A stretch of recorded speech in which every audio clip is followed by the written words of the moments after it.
여보, 진짜 이상하지 않아요? 형님은 저렇게 가만히 앉아만 있는데 아주버님은 혼자 분주하게 움직이시고 저는 남편 귀에 대고 속삭였어요.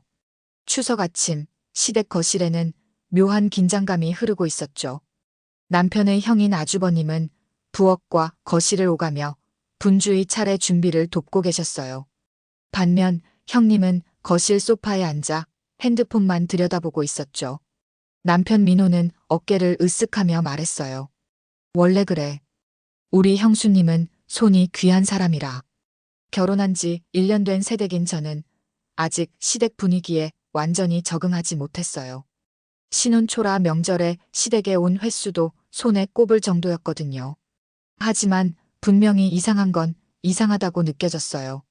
시어머님은 부엌에서 혼자 음식을 준비하고 계셨고 아주버님은 그걸 거들고 있었어요. 시아버님은 제사상 정리를 하고 계시고요. 그런데 형님은 아무것도 안 하는 거예요. 여기 과일 좀 더 가져다 드릴게요, 어머님. 저도 슬그머니 부엌으로 들어가 말씀드렸어요. 고마워, 정아야. 저기 냉장고에 있을 거야. 부엌으로 들어서니 시어머님의 얼굴이 살짝 상기되어 있었어요. 그때 거실에서 형님의 웃음소리가 들려왔어요. 무슨 유튜브인지 재밌는 영상을 보는 모양이었어요. 어머님, 형님은 좀 쉬고 계시나 봐요? 시어머님은 잠시 손을 멈추고 한숨을 내쉬셨어요. 혜진이는 원래 그래. 시집 온 첫날부터 지금까지 한 번도 부엌에 들어온 적이 없어. 그 말에 놀라 과일을 떨어뜨릴 뻔했어요. 결혼 6년 차라는 형님이 단 한 번도 명절 음식을 돕지 않았다니. 그런데 어머님은 뭐라고 안 하세요? 처음엔 많이 싸웠지. 근데 우리 아들이 엄마 형수님 원래 그런 사람이니까 이해해달라고. 나도 이제 포기했어. 그때 형님이 부엌 문을 열고 고개를 내밀었어요. 어머니, 저 목마른데 식혜 있어요? 냉장고에 있을 거야. 형님은 그 말에 대꾸도 없이 여보, 냉장고에서 식혜 좀 꺼내줘. 라고 아주버님을 불렀어요. 아주버님은 하던 일을 멈추고 식혜를 꺼내 형님에게 갖다 드렸죠. 다음 날 아침 시어머님에게서 전화가 왔어요. 시댁에 모여 뒷정리를 하자고 하셨죠. 남편이 출근한 상태라 저 혼자 시댁으로 향했어요. 도착해보니 시어머님은 이미 부엌에서 설거지를 하고 계셨고 아주버님은 거실 정리를 하고 계셨어요. 형님은 역시나 소파에 앉아 있었죠. 안녕하세요, 어머님. 제가 도울게요. 부엌으로 들어가 말씀드렸어요. 고마워, 정아야. 저기 그릇들 좀 정리해 주겠니? 저는 바로 일을 시작했어요. 그때 형님이 부엌으로 들어왔어요. 어머니, 저 이따가 친정에 들러야 해서 좀 일찍 가봐야 할 것 같아요. 시어머님의 표정이 굳었어요. 뭐, 지금 아직 정리도 다 안 됐는데?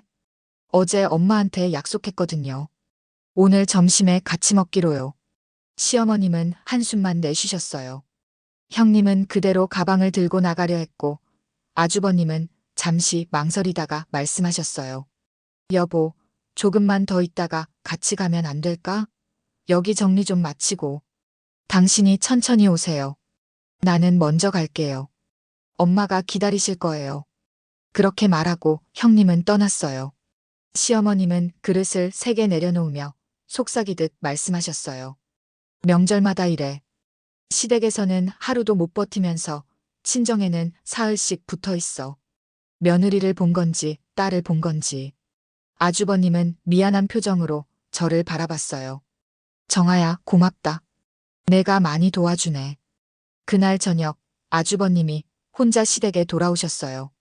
형님은 친정에서 자고 온다고 연락했다고 하더라고요. 시어머님의 표정이 더욱 어두워졌어요. 집으로 돌아오는 길, 저는 결심했어요. 다음 명절에 형님이 또 저렇게 행동하면 이번만큼은 참지 않을 거야. 추석이 지나고 어느새 설이 다가왔어요. 시댁으로 향하는 차 안에서 저는 마음을 단단히 먹었어요. 이번엔 확실히 얘기해야겠다고요. 여보, 오늘 만약 형님이 또 그러시면 내가 얘기할 거야. 무슨 얘기? 형님이 아무것도 안 하시고 아주버님만 고생하시는 거 말이야. 그건 아니잖아. 남편이 한숨을 쉬었어요. 정아야, 제발 그냥 넘어가자. 명절인데 분위기 싸해지면 어떡해. 시댁에 도착하자 아주버님이 나와서 짐을 받아주셨어요. 형님은 역시나 거실 소파에 앉아 핸드폰을 보고 계셨죠. 형님, 안녕하세요. 인사를 건넸어요. 왔어? 민호는? 형님은 고개도 들지 않고 물었어요. 시어머님은 부엌에서 분주히 음식을 준비하고 계셨어요. 당연히 저도 짐을 내려놓자마자 부엌으로 향했죠. 어머님, 제가 도울게요. 그때 형님이 부엌에 들어왔어요. 어머니, 올해는 차례상에 전 좀 빼주세요. 제가 소화가 안 좋아서요.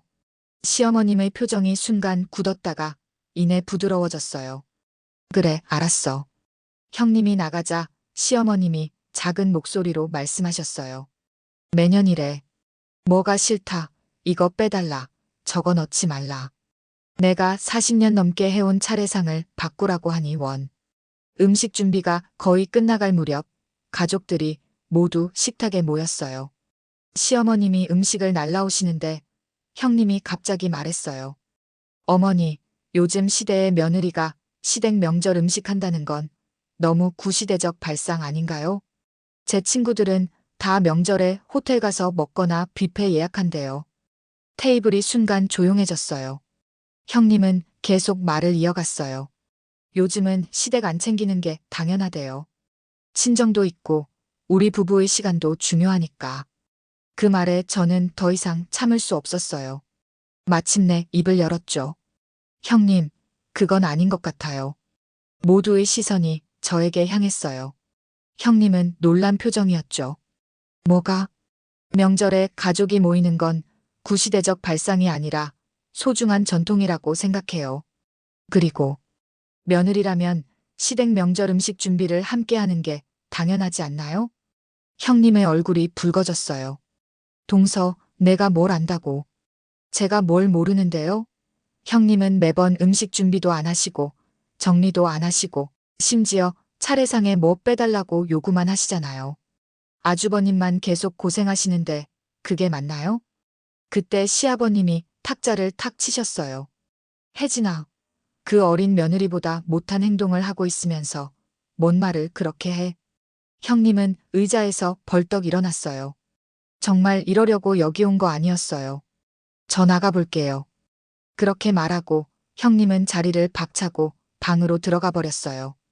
아주버님이 미안하다는 표정으로 모두를 바라보고는 형님을 따라 들어갔죠. 식사 자리는 무거운 침묵에 휩싸였어요. 식사 후 저는 혼자 설거지를 하고 있었어요. 마음이 무거웠죠. 가족 모임에서 불화를 일으킨 것 같아 미안했지만 한편으로는 말하길 잘했다는 생각도 들었어요. 그때 시어머님이 부엌에 들어오셨어요. 정아야. 어머님 죄송해요. 제가 너무 나서서 말했나 봐요. 시어머님이 제 손을 잡으셨어요. 아니야, 내가 맞아. 사실 내가 말해주길 바랐어. 놀라서 시어머님을 바라봤어요. 우리 아들이 너무 혜진이한테 약해서 내가 뭐라고 해도 소용이 없었거든. 내가 말해줘서 고마워. 그때 형님이 가방을 들고 나왔어요. 아주버님도 따라 나오셨고요. 저희 좀 나갔다 올게요. 형님이 차갑게 말했어요. 시어머님이 당황하셨어요. 어디 가려고? 잠깐 바람 좀 쐬고 올게요. 분위기도 안 좋으니까.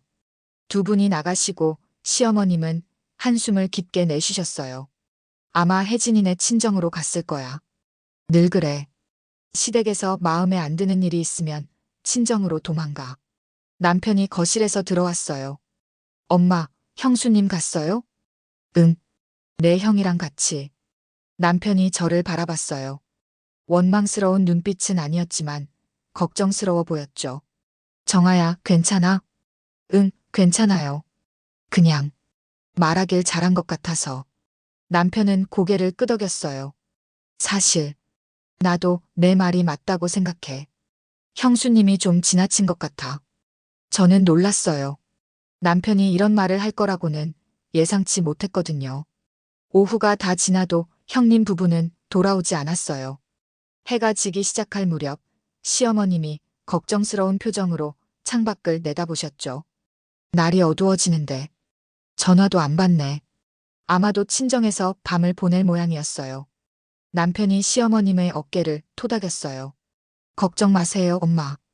형이 어른이니까 알아서 잘하실 거예요.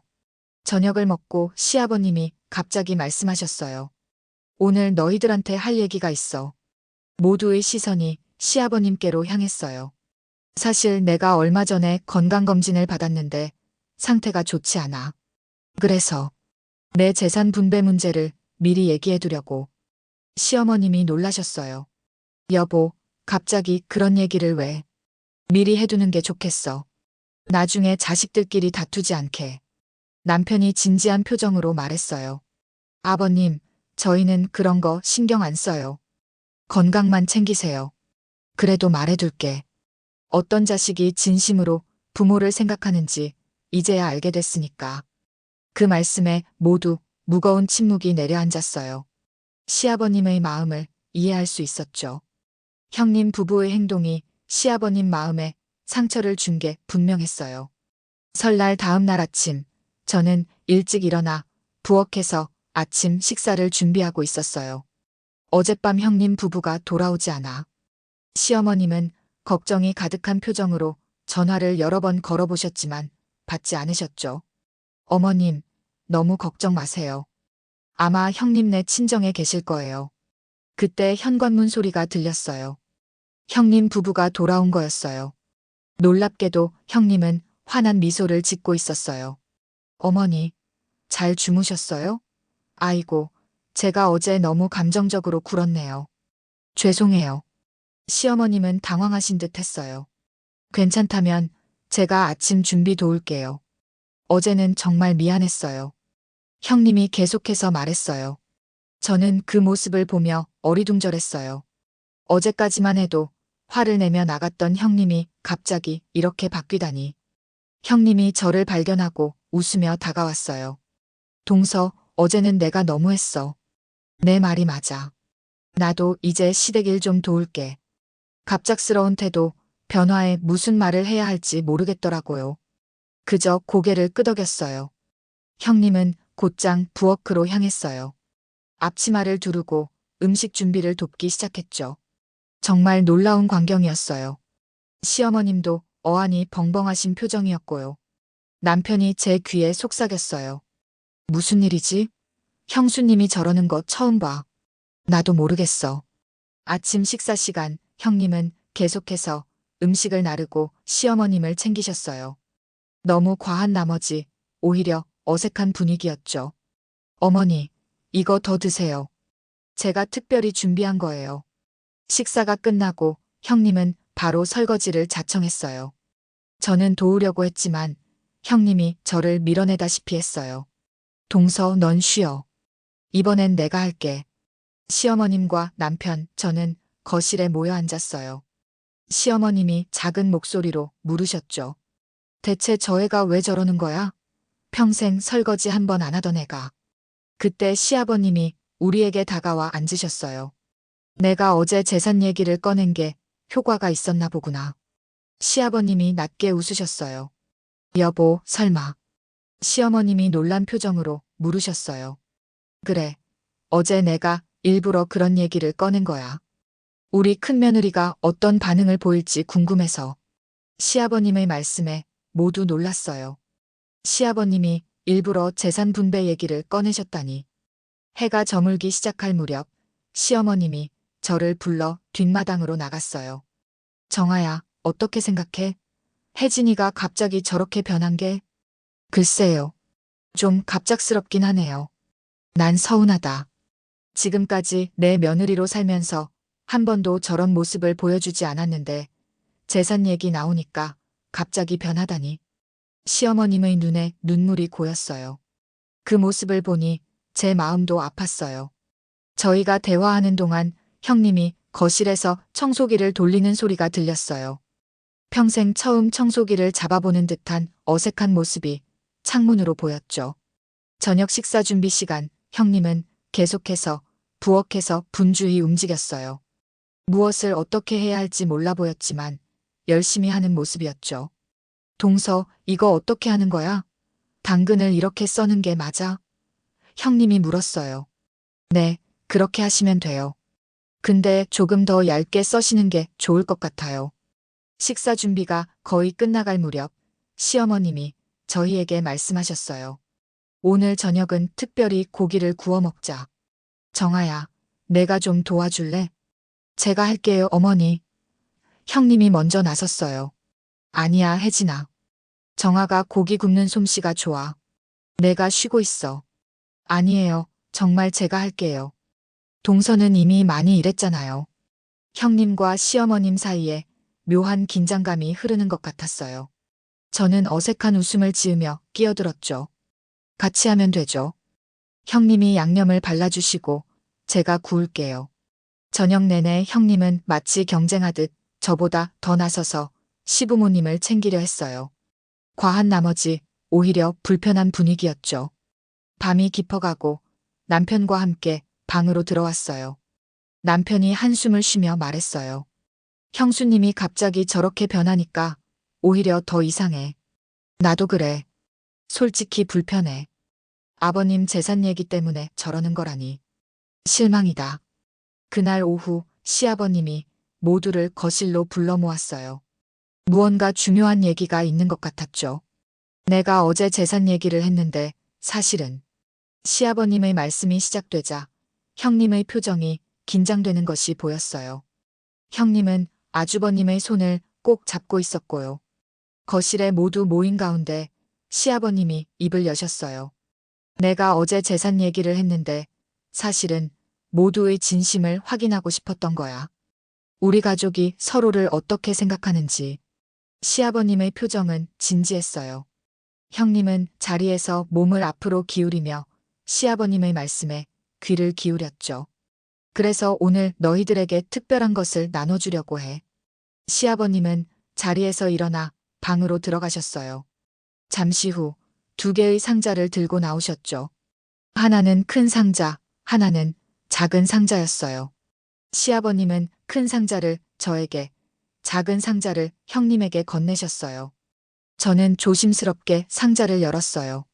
안에는 오래된 가족 사진첩과 함께 봉투가 들어 있었어요. 봉투를 열어보니 정성스럽게 쓰인 편지와 함께 공증 서류가 있었어요. 자세히 보니 시아버님 소유의 아파트를 저와 남편에게 상속한다는 내용이었어요. 형님도 상자를 열었어요. 안에는 작은 팔찌와 봉투가 들어 있었어요.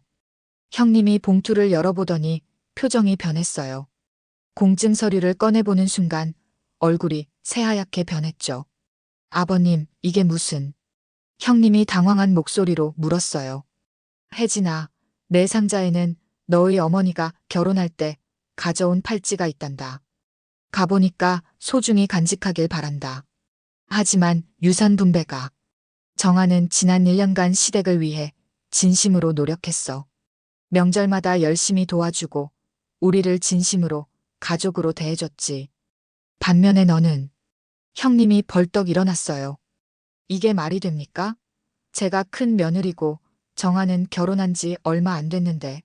게다가 제가 어제부터 얼마나 열심히 일했는데요. 시아버님의 표정이 엄숙해지셨어요. 바로 그거야, 혜진아. 내가 어제부터 갑자기 변한 이유가 뭐지? 내가 재산 얘기를 꺼냈기 때문 아니니? 이전에는 왜 그렇게 하지 않았어? 형님은 말문이 막힌 듯 서 있었어요. 반면에 정아는 처음부터 진심으로 이 가족을 대했어. 재산 때문이 아니라 정말 가족이라고 생각했기 때문에. 저는 너무 당황스러워 어쩔 줄 몰랐어요. 이런 상황을 예상하지 못했거든요. 아버님, 전 이런 걸 바란 게 아니에요. 알아, 정아야. 그래서 더 주고 싶은 거야. 형님이 갑자기 소리쳤어요. 이건 불공평해요. 그냥 동서가 제 앞에서 저를 깎아내려서 이런 결과가 나온 거잖아요. 시어머님이 형님의 손을 잡으셨어요. 혜진아, 진정해. 이건 내 잘못이 아니야. 다만, 내가 지금까지 시댁에 보여준 태도가 있잖니. 형님의 목소리가 떨렸어요. 눈물이 그녀의 눈가에 맺혔죠. 아주버님이 조용히 형님의 어깨를 잡았어요. 여보, 진정해. 우리 밖에 나가서 얘기하자. 형님은 더 이상 참지 못하고 울음을 터뜨렸어요. 아주버님이 그녀를 안고 방으로 들어갔어요. 거실에는 무거운 침묵이 흘렀어요. 저는 손에 든 상자와 공증 서류를 테이블 위에 올려두었어요. 아버님, 저는 이런 걸 바란 게 아니었어요. 가족 사이에 이런 불화가 생기길 원하지 않았어요. 시아버님이 부드럽게 미소 지으셨어요. 알아, 정아야. 하지만 가끔은 이런 교훈이 필요해. 혜진이가 깨달을 수 있게. 형님 부부가 방에 들어간 지 1시간쯤 지났을까요? 아주버님이 혼자 거실로 나오셨어요. 표정이 무겁고 지쳐 보였죠. 죄송합니다. 어머님, 아버님. 저희가 분위기를 망쳤네요. 괜찮아, 아들아. 혜진이는 좀 어때? 많이 상처받았어요. 지금 짐을 싸고 있어요. 저는 마음이 불편했어요. 제가 이 상황의 원인이 된 것 같아 죄책감이 들었거든요. 아주버님, 제가 한번 형님과 얘기해 볼게요. 노크를 하고 조심스럽게 문을 열었어요. 형님은 침대 위에 앉아 짐을 정리하고 계셨어요. 눈이 붓고 얼굴이 상기되어 있었죠. 형님. 됐어, 동서. 내 잘못이 아니야. 형님의 목소리가 떨렸어요. 그냥 내가 바보였어. 이 집안에서 내가 어떻게 보이는지 이제야 알게 됐으니까. 저는 형님 옆에 조심스럽게 앉았어요. 형님, 아버님이 그렇게 하신 건 형님이 변화하길 바라셔서 그런 거예요. 형님을 미워해서가 아니에요. 형님이 쓴웃음을 지었어요. 나도 알아. 하지만 너무 늦었어. 난 6해 동안 이 집안에서 그런 며느리로 살았는데 이제 와서 어떻게 변해? 지금이라도 늦지 않았어요, 형님. 형님이 물었어요. 솔직히 말해봐, 동서. 넌 왜 그렇게 시댁일을 열심히 해? 뭐가 좋아서? 저는 그냥 가족이라고 생각해서요. 제가 결혼해서 얻은 새로운 가족이니까 함께 도우며 살고 싶었어요. 형님은 한참 동안 아무 말도 하지 않았어요. 그러다 깊은 한숨을 내쉬셨죠. 나는 달랐어. 시댁은 그냥 남편과 함께 오는 짐 같은 존재였어. 내가 친정에서 너무 편하게 자라서 그랬나 봐. 사실 나도 가끔은 달라지고 싶었어. 하지만 처음부터 그렇게 시작했으니 바꾸기가 어려웠어. 잠시 후 형님이 일어나 얼굴을 씻고 나오셨어요. 거실로 가보니 형님이 시어머님과 시아버님 앞에 무릎을 꿇고 앉아 계셨어요. 어머님, 아버님. 정말 죄송합니다. 제가 그동안 잘못했어요. 이제야 깨달았어요. 시어머님의 눈에 눈물이 고였어요. 혜진아, 제가 진짜로 변할게요. 이번에는 유산 때문이 아니라 정말 가족이 되고 싶어서요. 너무 늦었을까요? 시어머님이 형님을 끌어안으셨어요. 늦은 건 없어, 혜진아. 내가 진심으로 그렇게 생각한다면. 그날 저녁 형님은 직접 저녁 식사를 준비하겠다고 나섰어요. 서툴렀지만 시어머님과 제가 옆에서 도왔죠. 형님의 표정에는 이전에 볼 수 없었던 진실된 기쁨이 있었어요. 식사 자리에서 시아버님이 말씀하셨어요. 오늘 내가 너희에게 준 서류와 상자는 사실은 내용이 중요한 게 아니었어. 혜진아, 정아야, 사실은 너희 둘 다에게 똑같은 내용의 유산 분배 계획을 썼단다. 너희의 진심을 확인하고 싶었을 뿐이야. 모두가 놀란 표정을 지었어요. 아버님, 그럼 작은 봉투에도? 그래, 똑같은 내용이야. 단지 봉투 크기와 서류 형식만 달랐을 뿐이지. 형님은 멋쩍게 웃었어요. 제가 정말 바보 같았네요. 아니야, 혜진아. 오히려 용기 있는 행동이었어. 자신의 잘못을 인정하는 건 쉬운 일이 아니니까. 마지막 날, 저희가 짐을 싸서 돌아갈 준비를 할 때였어요. 형님이 제게 작은 선물을 건넸어요. 동서, 이건 내가 진심으로 주는 거야. 고마워. 작은 상자를 열어보니 예쁜 팔찌가 들어 있었어요. 시아버님이 형님에게 주셨던 갑오 팔찌였죠. 형님, 이건. 난 이제 새로운 갑오를 만들어 갈 거야. 너처럼 진심으로 이 가족을 사랑하면서. 눈물이 제 눈가에 맺혔어요. 형님과 저는 서로를 꼭 안았어요. 이제 진정한 가족이 된 것 같았어요. 집으로 돌아오는 차 안에서 남편이 물었어요. 정말 놀라운 명절이었네. 어떻게 생각해? 저는 창밖을 바라보며 미소 지었어요. 가끔은 작은 용기가 큰 변화를 만들어낸다는 걸 배웠어. 그리고 진심은 결국 통한다는 것도. 남편이 제 손을 꼭 잡았어요. 고마워, 정아야.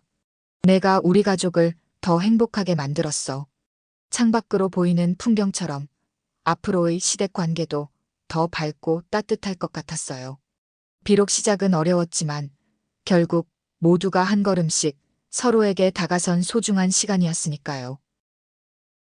오늘의 이야기는 여기까지입니다. 여러분의 구독과 좋아요는 영상 제작에 큰 힘이 됩니다. 구독과 좋아요 부탁드립니다.